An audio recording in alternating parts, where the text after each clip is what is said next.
اعوذ باللہ من الشیطان الرجیم، بسم اللہ الرحمن الرحیم۔ وَيَوْمَ نَبْعَثُ فِي كُلِّ أُمَّةٍ شَهِيدًا عَلَيْهِمْ مِنْ أَنْفُسِهِمْ وَجِئْنَا بِكَ شَهِيدًا عَلَى هَؤُلَاءِ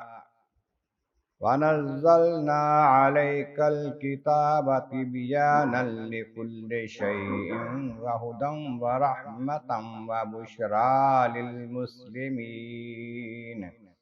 صدق اللہ العظیم۔ حمد و ثناء رب کریم اور درود و سلام بر سید خیر الانام کے بعد سورۃ النحل کی آیت نمبر 99 تلاوت کی گئی ہے، جو 14ویں پارے کے رکوع نمبر 18 میں ہے۔ اس سے پہلی آیات بینات میں فرمایا گیا، جب آپ دیکھیں کہ ان لوگوں کو جب وہ لوگ جو شرک کرتے ہیں قیامت کے روز ان کے سامنے وہ چیزیں آئیں گی جن کی پوجا کرتے تھے، وہ کہیں گے یا اللہ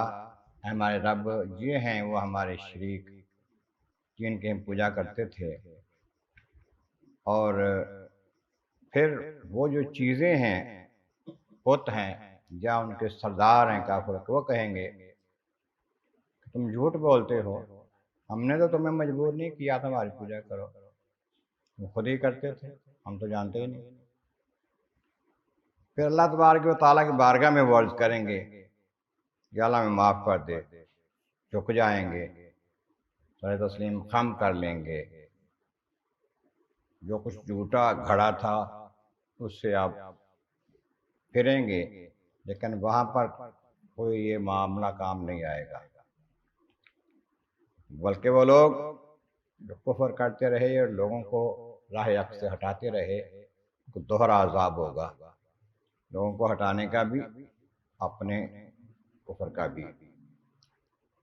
یہ